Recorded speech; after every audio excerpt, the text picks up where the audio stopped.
नमस्कार, आप देख रहे हैं IBC 24 और मैं हूं आपके साथ सृष्टि पांडे। शाम के 7 बजने को है, वक्त हो चला है मध्य प्रदेश के नंबर 1 बुलेटिन का। तो चलिए जानते हैं मध्य प्रदेश में आज क्या खास रहा। शुरुआत करेंगे, नेता प्रतिपक्ष उमंग सिंघार एक बार फिर से चर्चा में हैं। सिंघार ने सरकारी अधिकारियों और RSS को लेकर एक विवादित बयान दिया है। उन्होंने अधिकारियों को निष्पक्ष काम करने की नसीहत दी है, जिसके बाद मध्य प्रदेश में जुबानी जंग शुरू हो गई है। देखिए ये रिपोर्ट।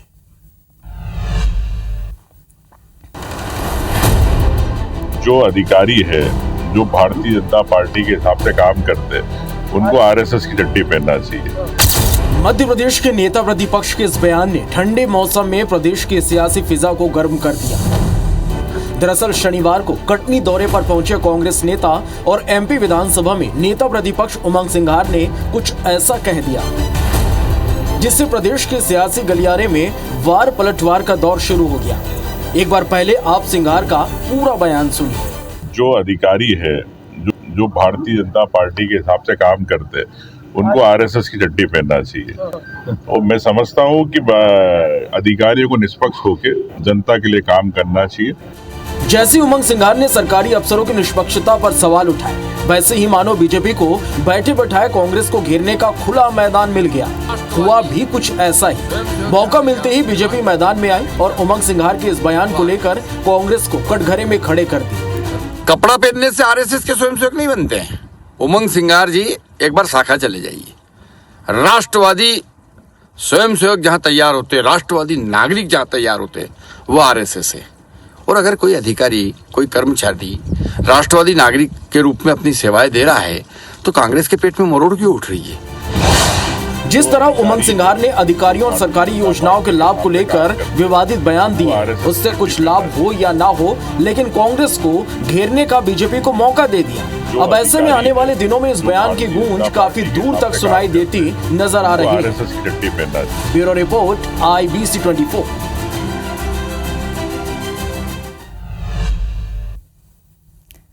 तो खबर तो आपने देख ली, अब जानते हैं कि खबर की खबर क्या है। RSS को लेकर सिंघार के बयान पर आखिर सियासत क्यों छिड़ी हुई है, और ये जानने के लिए हम बात करेंगे भोपाल से जुड़े हमारे संवाददाता दुष्यंत पाराशर से। दुष्यंत, RSS के बहाने कांग्रेस बीजेपी पर निशाना साधते हुए नजर आ रही है, और एक सवाल ये भी, क्या कांग्रेस अपने लिबरल इमेज को मजबूत करना चाहती है? क्योंकि यहाँ पे साफ दिख रहा है कि RSS और बीजेपी को कांग्रेस एक टीम ठहराने की कोशिश कर रही है।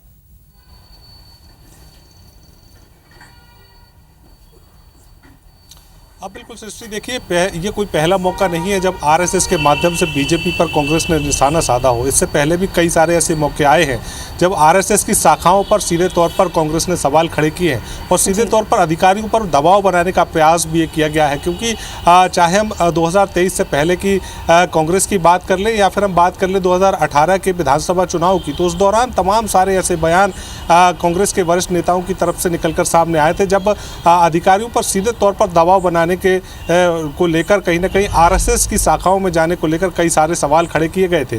लेकिन जिस तरीके से अगर देखें, केंद्र सरकार ने एक सीधे तौर पर एक आदेश जारी किया था, जिसमें ये भी कहा गया था कि कोई जो भी अधिकारी RSS की शाखाओं में जाने के इच्छुक हैं या जो जाने के लिए उनका अगर वो जा सकते हैं, तो कहीं ना कहीं उनको किसी भी प्रकार से कोई रोक टोक नहीं की जाएगी। तो ऐसे में सीधे तौर पर ये बात कही जा रही है कि अब RSS के माध्यम से बीजेपी पर सीधे तौर पर निशाना कांग्रेस भले ही साध रही है, लेकिन सीधे तौर पर कांग्रेस का निशाना जो है वो अधिकारियों पर दबाव बनाने का है। और जिस तरीके से लगातार कई सारे मामले निकलकर सामने आ रहे हैं, कई सारी बातें निकलकर सामने आ रही हैं, जिसमें ये जरूर माना जा सकता है कि तमाम सारे जिलों के, चाहे कलेक्टर्स हों, चाहे कमिश्नर्स हों या फिर तमाम सारे अधिकारी हों, उन पर सीधे तौर पर कांग्रेस जो है वो दबाव बनाने का प्रयास कर रही है। क्योंकि जिस तरीके से RSS की बात की जाए तो RSS को लेकर कई सारे बयान जो हैं इससे पहले भी कांग्रेस नेता देते हुए नजर आए हैं, और ये सीधे तौर पर ये भी कहते हुए नजर आए हैं कि जो वरिष्ठ अधिकारी हैं, जो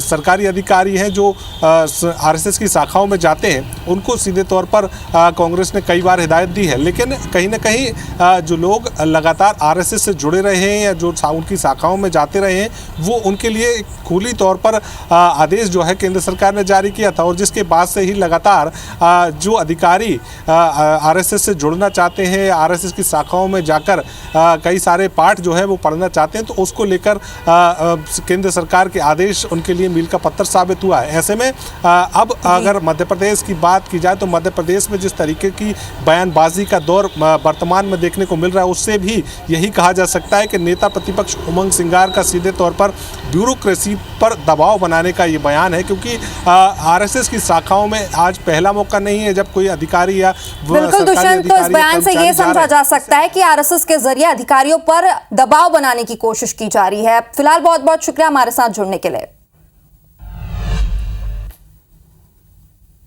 पन्ना से आपको बड़ी खबर बता दें, जहां पर नगर पालिका की टीम पर पथराव किया गया है। अतिक्रमणकारियों ने पथराव किया है। पथराव के दौरान जेसीबी ऑपरेटर घायल हो गया है। अतिक्रमण हटाने जगात चौकी टीम पहुंची थी। कोतवाली थाना क्षेत्र की यह घटना बताई जा रही है।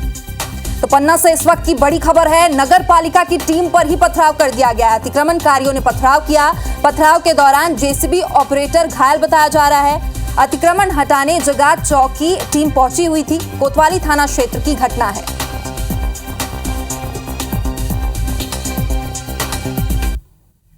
एक और बड़ी खबर खंडवा से, जहां पर मुस्लिम युवक ने सनातन धर्म अपना लिया है। इस्लाम छोड़कर युवक हिंदू बन गया है। आले मुस्तफा से मारुति नंदन ये युवक अब बन गया है। भगवान हनुमान जी की आरती भी उतारी। महादेवगढ़ में प्रायश्चित अनुष्ठान भी कराया गया है।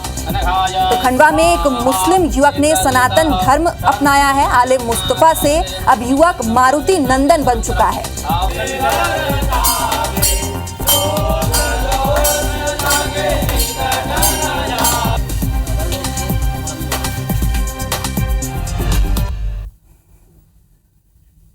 रुक करेंगे एक सियासी खबर का। अमित शाह के खौफ से कांग्रेस का सम्मेलन मालवा निमाड़ तक सिमट गया है। यह हम नहीं कह रहे, यह बीजेपी का दावा है। बीजेपी ने दावा किया है कि 27 जनवरी को महू में होने वाले कांग्रेस के संविधान सम्मेलन पर अमित शाह के दौरे का असर पड़ने लगा है। शाह के संविधान संबंधी दौरे की वजह से कांग्रेस का इवेंट सिर्फ मालवा निमाड़ तक सिमट गया है, जबकि कांग्रेस नेताओं ने प्रदेश स्तरीय कार्यक्रम का दावा किया था। दरअसल बीजेपी के इस दावे के पीछे का कारण प्रदेश कांग्रेस अध्यक्ष जीतू पटवारी के अगले हफ्ते भर के दौरे मालवा निमाड़ के जिलों में होना है। हालांकि कांग्रेस प्रवक्ता अवनीश बुंदेला ने कहा कि बीजेपी आइडिया चुराने वाली कॉपीकैट पार्टी है। कांग्रेस के सारे आइडिया चोरी करती है बीजेपी, चाहे वो लाडली बहना योजना हो या फिर कांग्रेस की संविधान बचाओ यात्रा। उधर बीजेपी नेता और पीसीसी चीफ जीतू पटवारी और पूरी कांग्रेस पार्टी पर तंज कसते हुए नजर आए हैं।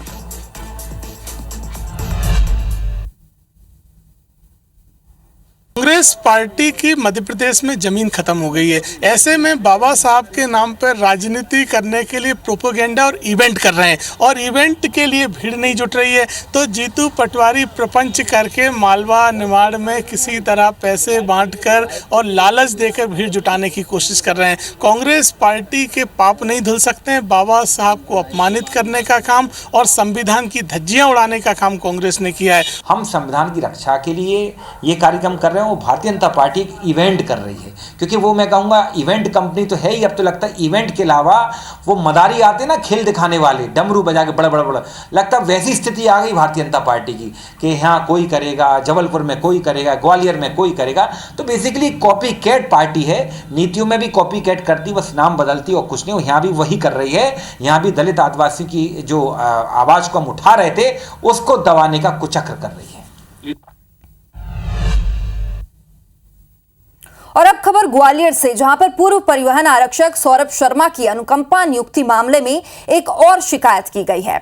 सौरभ शर्मा पर अनुकंपा नियुक्ति आवेदन में सच छुपाने का आरोप लगा है। आरटीआई कार्यकर्ता संकेत साहू के मुताबिक सौरभ का एक बड़ा भाई है जो छत्तीसगढ़ में सरकारी नौकरी कर रहा है, लेकिन सौरभ ने अपने भाई की जानकारी का जिक्र आवेदन में नहीं किया है।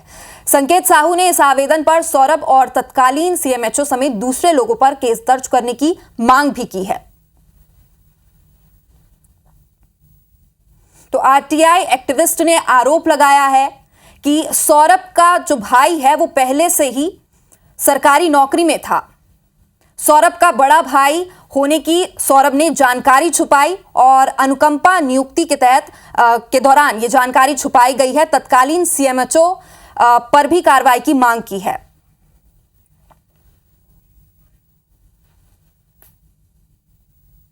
अनुकंपा नियुक्ति हेतु सौरभ शर्मा ने दिसंबर 2015 में फॉर्म भरा था नियुक्ति हेतु। उस फॉर्म में बड़े भाई सचिन शर्मा की जानकारी अपने नियुक्ति के आवेदन फॉर्म है जो उसमें छुपाई गई, और उस नियुक्ति के आवेदन फॉर्म में उसकी मां श्रीमती उमा शर्मा जी ने सहमति प्रदान करके हस्ताक्षर किए हैं। और इन दोनों के साथ साथ तत्कालीन मुख्य स्वास्थ्य चिकित्सा ग्वालियर जो CMHO हैं वो भी दोषी हैं।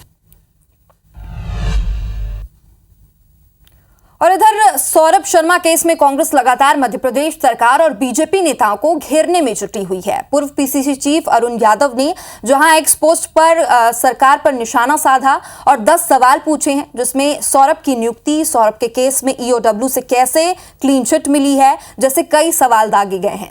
तो इधर जितू पटवारी ने भी सरकार पर तंज कसते हुए आड़े हाथों लिया।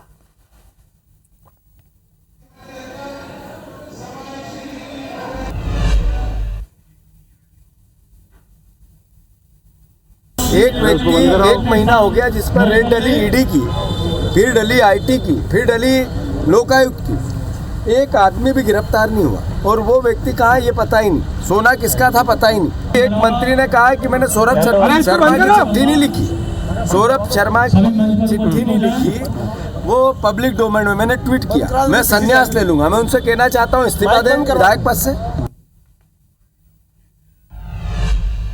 और सौरभ शर्मा के मामले में कांग्रेस अब बीजेपी सरकार के मंत्रियों से सीधे जोड़ रही है। पिछली सरकार के दोनों परिवहन मंत्रियों भूपेंद्र सिंह और गोविंद सिंह राजपूत पर कांग्रेस ने गंभीर आरोप लगाए हैं। कांग्रेस ने मंत्री गोविंद सिंह राजपूत की संपत्ति की जांच कराने का दावा किया है। कांग्रेस ने दावा किया है कि उनकी एक टीम गोविंद सिंह राजपूत संपत्तियों की जांच कर रही है, और वहीं बीजेपी ने भी इस पर पलटवार किया।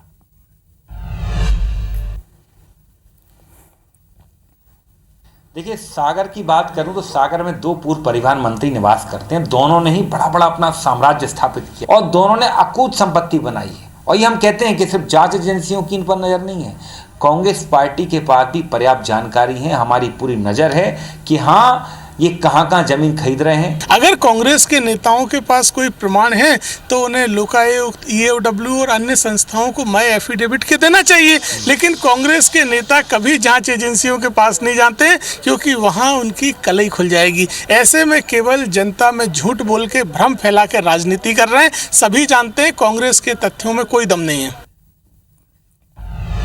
उज्जैन में EOW ने बड़ी कार्रवाई की है। EOW ने जिला सहकारी केंद्रीय बैंक में सहायक प्रबंधक रहे अनिल सुहानी के बसंत विहार स्थित घर पर छापा मारा है। इस छापेमारी में 5 करोड़ रुपए से अधिक की संपत्ति का खुलासा हुआ है।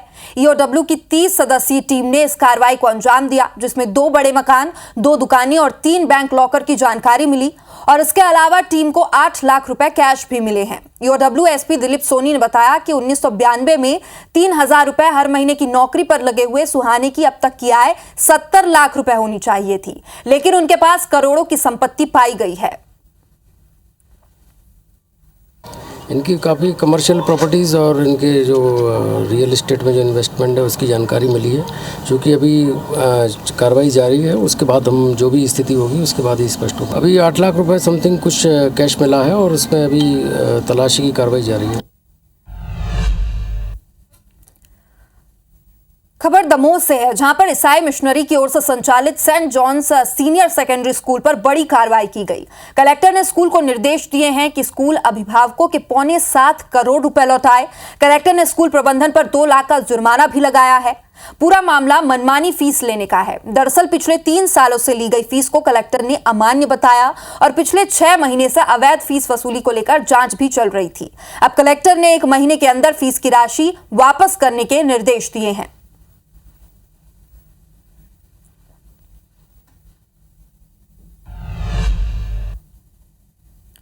इन दिनों साइबर क्राइम का ग्राफ लगातार बढ़ते जा रहा है। इन सब के बीच अगर आप डेटिंग ऐप पर किसी की तलाश कर रहे हैं तो सावधान हो जाइए, क्योंकि इन दिनों डेटिंग ऐप से ठगी और धोखाधड़ी लगातार बढ़ते जा रही है। सोशल मीडिया और टेक्नोलॉजी का फायदा उठाकर साइबर ठग आम लोगों के साथ धोखाधड़ी की वारदात को अंजाम दे रहे हैं। सिर्फ इंदौर में साल 2024 में करीब 150 से ज्यादा शिकायतें मिल चुकी है।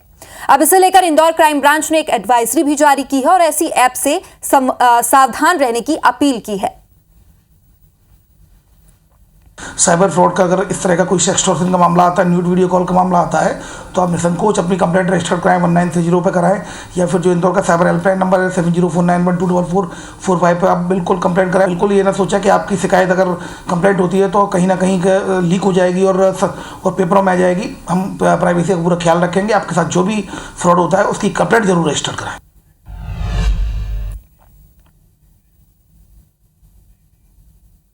तो लगातार साइबर फ्रॉड के मामले बढ़ते जा रहे हैं और अब डेटिंग एप्स के जरिए भी लोगों को साइबर ठगी का शिकार बनाया जा रहा है। डेटिंग ऐप में लोग रजिस्टर करते हैं अपने आप को और इसके जरिए किसी ऐसे युवक या युवती की तलाश करते हैं जिसको ठगी का शिकार बनाया जा सके। सिर्फ इंदौर में ही 2024 में 150 मामले सामने आ चुके हैं और पुलिस अब लगातार उन्हें सावधान रहने की अपील कर रही है।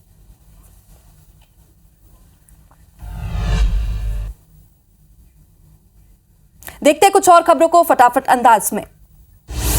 जबलपुर में एक महिला से 3 लोगों ने लाखों की ठगी कर ली है। बदमाशों ने पुलिस अधिकारी बनकर महिला के जेवर उतरवा लिए। महिला ने कोतवाली थाने में शिकायत दर्ज कराई। पुलिस आरोपियों की तलाश में जुट गई है। इंदौर पुलिस ने गांजा सप्लाई करने वाले 2 आरोपियों को गिरफ्तार किया है। आरोपियों से करीब 2 लाख का गांजा जब्त किया गया। पुलिस पूछताछ में आरोपियों ने धार से गांजा सप्लाई करने की बात कबूली। जबलपुर पुलिस ने खुद को अंतर्राष्ट्रीय हॉकी खिलाड़ी बता रहे व्यक्ति को गिरफ्तार किया है। नकली हॉकी खिलाड़ी बन शहर में धौंस जमा रहा था। चेकिंग के दौरान पुलिस ने पूछताछ की, तब पूरी बात का पता चला। रीवा पुलिस ने एक आरोपी को 38 शीशी प्रतिबंधित नशीली कफ सिरप के साथ हिरासत में लिया है। आरोपी युवक पर केस दर्ज कर उसे जेल भेज दिया गया। इंदौर में शराब दुकान पर हथियार लहराने वाले 5 बदमाश को गिरफ्तार किया गया है। सभी बदमाशों का पुलिस ने इलाके में जुलूस निकाला। पुलिस ने कान पकड़कर गुंडागर्दी न करने के नारे लगवाए। हथियार लहराने का वीडियो सीसीटीवी में कैद हुआ। 76वें गणतंत्र दिवस के लिए रीवा में एसएएफ मैदान में रिहर्सल किया गया। सुरक्षा बल और एनसीसी स्काउट के दलों ने मार्च पास्ट की तैयारी शुरू कर दी है। परेड और हर्ष फायरिंग का अभ्यास भी जारी है।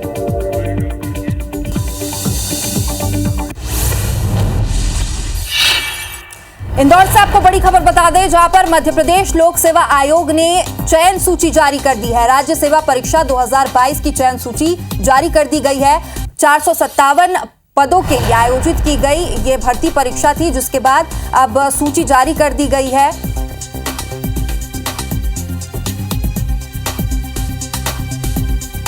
राज्य सेवा परीक्षा 2022 के नतीजे घोषित कर दिए गए हैं। 8 जनवरी से 13 जनवरी 2023 तक आयोजित हुई मुख्य परीक्षा के नतीजे जारी कर दिए गए हैं। नवंबर और दिसंबर 2024 में ये परीक्षा आयोजित की गई थी। साक्षात्कार प्रतिक्रिया करने के लिए 394 अभ्यर्थियों की सूची जारी की गई है।